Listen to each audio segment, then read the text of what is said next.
Another vintage idea that came out this week in the Facebook chat was the old big wide blimp. Something else that someone asked me where it was.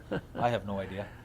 So, and you may not as well, but just where if you even know where it is and how what that promotion even was. Well, the big wide blimp, if you go back, way back, there were a number of promotions being done back several years ago, that are not being done in any building now. At one time, I think every arena had a blimp of some sort, and we jumped on board and had a blimp, and it was sponsored by Big Y, and it went around and it dropped some coupons, and it was great. It was, but it was something in the past. It would be very difficult in our building right now because of the huge video scoreboard we have. We didn't have that when we had the blimp. With the huge video scoreboard we have right now, you would have to have one heck of a pilot to navigate that blimp around the video scoreboard, and with the other, the new press box, the way it's set up. So it's something that is not even on the radar for us. I know a lot of other buildings used to have it, don't have it anymore.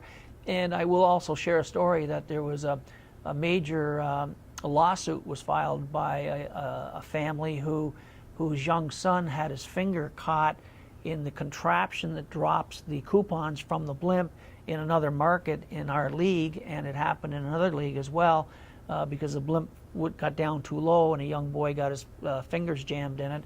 So there's always kinds of things that people don't know about that happen. But the big white blimp was great, but it was a thing of the past. We used to bring in the San Diego chicken for a few years. That's a thing of the past too. So. Well, something else that would make it challenging now is the netting on the end. That wasn't there back then. That's even a better point. So you really think about it, it's pretty much impossible. How would you get the blimp out? So again, I go back years ago before we had the video scoreboard.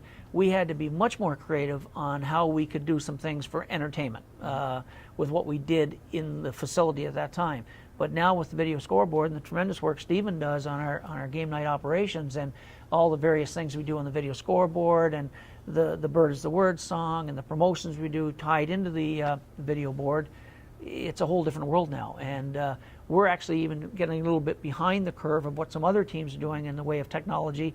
And I know our arena is looking at down the road of maybe some other bells and whistles to add that will allow us to enhance our game night entertainment even more. Sure. Another vintage idea that came through on Facebook this week was the old team card set that we've had kind of off and on. We had it back Indians, we had some Falcons years, but just your thoughts on doing a team card set, and I know it's probably usually sponsor driven. It was sponsor driven. I think it became a very, if memory serves me right, it became a very costly item to do.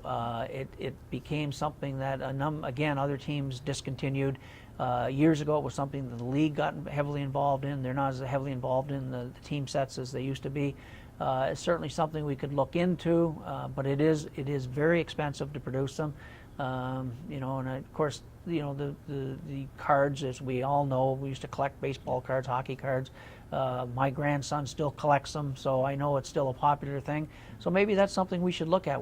But it has to be sponsor driven because they are very expensive to produce. And I know actually just putting them on sale at our merchandise stand probably wouldn't recoup the cost. But again, that's something we should make a note of and perhaps look into what the costs of doing card sets would be, and then see if we can't find a corporate sponsor that may want to be a part of that.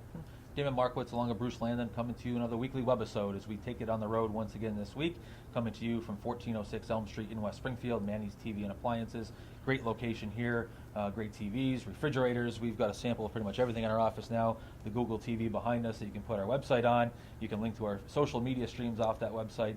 Facebook, Twitter, updated hourly, daily, you name it, as we continue on a very busy spring and summer, and now getting into the fall. And one last topic on today's agenda today, Bruce, is something we talked about earlier in the week.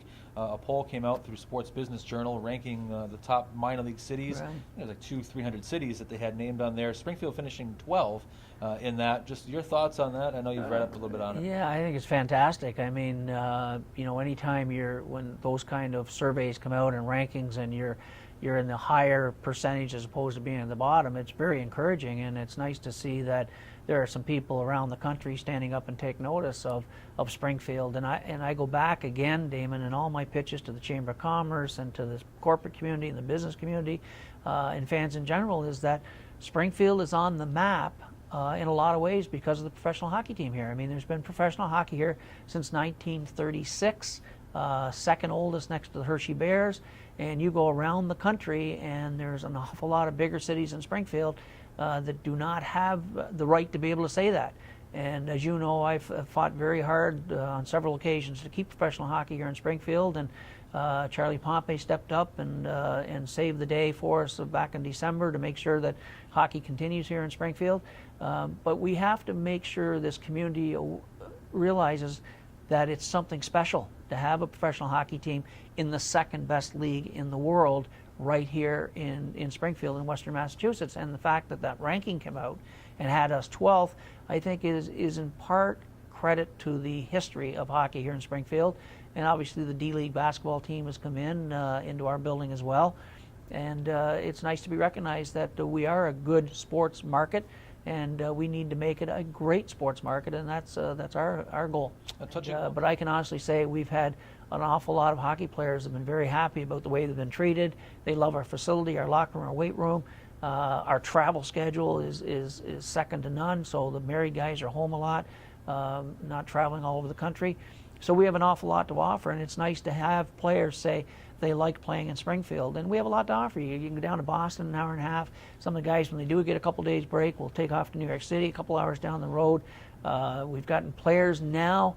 What we're trying to do is get players get out of their apartments, their houses when they have a day off, and get up to Northampton, go up to the Berkshires, take a ride out to Congamon, do some other things. And I always remember Rob Murray very quickly saying when he was our captain, one of the reasons why I still think he was one of the best captains any team could ever had, he took it on himself to make sure that the players knew where to go, what to do, who to see, what restaurants to eat, where they could go to do other things. And we've taken that now. I think we're one of the few teams in the league that offer an actual booklet we put together for the players when they come into town, telling them where they should buy their TVs, where they should shop, what banks they should use, and other things they can do, where they can dine.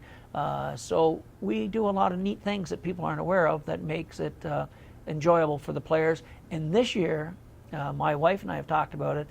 We think we need to take the next step and really make the wives and the girlfriends feel welcome and do some special things for them to make them feel, because, you know, if the wife is happy, the hockey player is going to be happy, and maybe he'll be a better hockey player. So we're working on some things there as well. And it translates to more wins, hopefully, Absolutely. Which is what everyone wants. Right. Absolutely. Right. Well, Bruce, once again, thanks for joining us once again. We'll hopefully take it on the road again next week. We'll have to brainstorm this week to see any locations. If there's anyone out there that's watching and you either want to host us or you know, anything at all, send it through Facebook, send it through Twitter. We're always looking to go on the road and continue this great webisode we do each week. And I think, Damon, our new golf shirts Yep. on display here, now on sale at the Falcons office. And you've got the red one, I've got the blue one. I think they're sharp. I had somebody talk to me this morning who said how sharp that is, somebody at the Mass Mutual Center. So these are now on sale. We got new hats in, and that's we have a whole new line of merchandise coming in.